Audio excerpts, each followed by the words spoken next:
दोस्तों हाल ही में इसरो ने एक बहुत ही महत्वपूर्ण एक मिशन किया है जो कि फ्यूचर के लिए भी बहुत ज़्यादा इम्पोर्टेंट है। तो इसके बारे में डिटेल से जानेंगे। उससे पहले अगर आपने वीडियो को लाइक नहीं किया तो कर दीजिए और चैनल को सब्सक्राइब जरूर से कर देना। तो दोस्तों इंडियन स्पेस रिसर्च ऑर्गेनाइजेशन यानी कि इसरो का एक महत्वपूर्ण इंपॉर्टेंट अपकमिंग मिशन स्पेडएक्स, जिसका मतलब है स्पेस डॉकिंग एक्सपेरिमेंट के लिए दो 400 केजी के सैटेलाइट को पोजीशन में ले लिया गया है। ये मिशन इंडिया के स्पेस एम्बिशंस के लिए एक बड़ी अचीवमेंट हो सकता है। स्पेडएक्स मिशन के तहत ये दो सैटेलाइट को एक सिंगल रॉकेट के जरिए थोड़ा अलग अलग ऑर्बिट में लॉन्च किया जाएगा।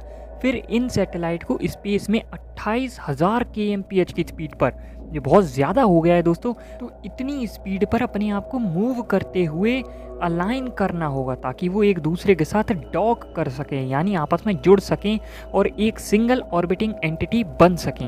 ये चीज़ कई बार आपने हॉलीवुड मूवीज़ में भी देखी होगी। ये बहुत मुश्किल होता है कि दो ऑब्जेक्ट्स को एकदम स्पेस में जोड़ना। अब इसके क्या क्या फ़ायदे होंगे, तो ये स्पेस हैंडशेक, मतलब दो चीज़ें जुड़ रही है तो एक तरह से बढ़िया नाम दिया है स्पेस हैंडशेक एक्सपेरिमेंट। काफ़ी सिग्निफिकेंट है क्योंकि स्पेस डॉकिंग फ्यूचर में जो है स्पेस मिशन के लिए एक बड़ी टेक्नोलॉजी अनेबल करेगा।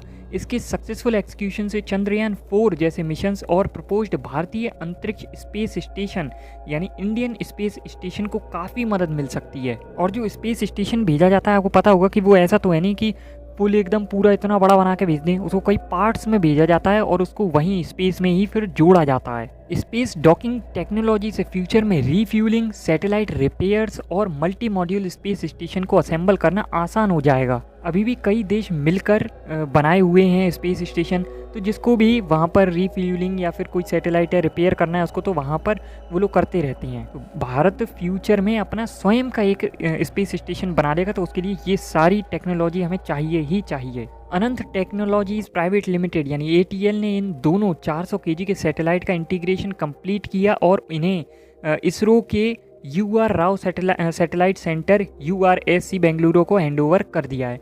URSC और इसरो का एक इम्पॉर्टेंट फैसिलिटी है जो सैटेलाइट्स को डिज़ाइन और डेवलप करने के लिए रेस्पॉन्सिबल है। ये स्पेस डॉकिंग मिशन काफ़ी एडवांस और कॉम्प्लेक्स है क्योंकि स्पेस में ऑब्जेक्ट्स का इतने हाई स्पीड्स पर प्रिसाइज अलाइनमेंट और डॉकिंग करना टेक्निकली चैलेंजिंग होता है। अगर ये एक्सपेरिमेंट सक्सेसफुल होता है तो ये इंडिया के स्पेस कैपेबिलिटीज़ को एक नए लेवल पर पहुंचा देगा जो फ्यूचर स्पेस मिशन को आसान और एफिशिएंट बना सकेगा। स्पेस डॉकिंग की टेक्नोलॉजी का एक और फ़ायदा ये होगा कि मल्टीपल सैटेलाइट्स या स्पेस मॉड्यूल को आपस में कनेक्ट करके एक बड़ा स्पेस स्ट्रक्चर बनाया जा सकता है जो डीप स्पेस मिशंस के लिए हेल्पफुल होगा।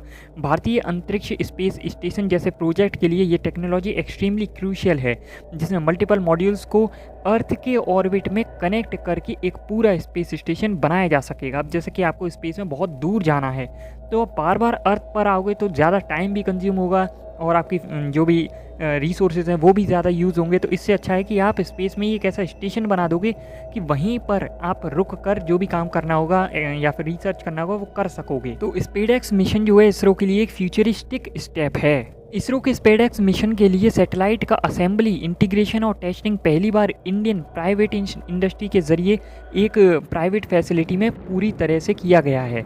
ये बदलाव स्पेस सेक्टर रिफॉर्म्स के कारण संभव हो पाया है, जिसमें इंडियन प्राइवेट सेक्टर को स्पेस प्रोजेक्ट्स में ज़्यादा अपॉर्चुनिटीज़ दी जा रही हैं। इससे पहले इसरो अपने सैटेलाइट हमेशा UR Rao satellite centre URSC में बनाता था, लेकिन अब पहली बार प्राइवेट कंपनीज इसमें डायरेक्टली पार्टिसिपेट कर रही हैं और ये बहुत अच्छी चीज़ है। जैसे कि आप देख सकते हो कि इलॉन मस्क वो प्राइवेटली काम करते हैं और बहुत अच्छा काम कर रहे हैं, जिससे क्या है कि बूस्ट हो जाता है आपका काम जब ज़्यादा लोग काम करते हैं। तो अनंत टेक्नोलॉजीज प्राइवेट लिमिटेड ATL के चेयरमैन डॉक्टर सुब्बाराव पाउलरी ने बताया कि ATL ने इसरो के लिए सन 2000 से इलेक्ट्रॉनिक सब सिस्टम्स बनाए हैं और पिछले 2 डेकेड्स के हर इंडियन स्पेस मिशन में उनका योगदान रहा है। बेंगलुरु फैसिलिटी में सिर्फ 3 महीने के रिकॉर्ड टाइम में सैटेलाइट्स का असेंबली, इंटीग्रेशन और टेस्टिंग कंप्लीट किया गया है। और डॉक्टर पाउलरी जो खुद भी एक फॉर्मर इसरो साइंटिस्ट हैं। स्पेडएक्स मिशन का मेन ऑब्जेक्टिव ऑटोनोमस रॉन्डेवू यानी कि मिलन स्थल और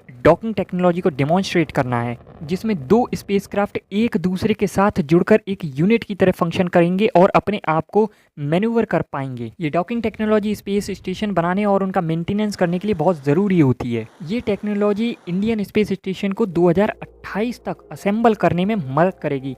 वैसे ये काफ़ी कम समय है, 2028 देखते हैं इतने समय में हो पाता है या नहीं। जब भी एस्ट्रोनॉट्स को स्पेस स्टेशन भेजा जाता है तो उनकी कैप्सूल को प्रिसाइसली डॉक करना होता है स्पेस स्टेशन के साथ, ताकि क्रू और कार्गो सेफली अंदर एंटर कर सकें।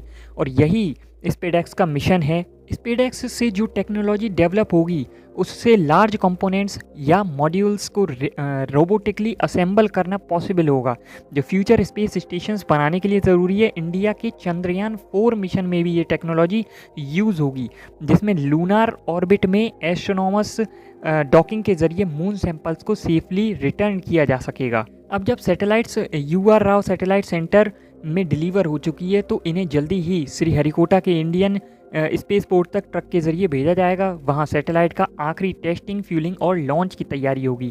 अगले कुछ महीनों में इन सैटेलाइट्स को लॉन्च कर दिया जाएगा, जो स्पेसएक्स एक्सपेरिमेंट के लिए एक मेजर स्टेप होगा। अभी एक और रिसर्च हुई थी जिसमें इंसेप्शन अब रियल लाइफ में हो सकता है, मतलब आप सपने में मैसेजेस को ट्रांसफ़र कर सकते हो। उसके बारे में मैंने वीडियो बनाई है, आई बटन में लिंक मिल जाएगा, ज़रूर से देखना।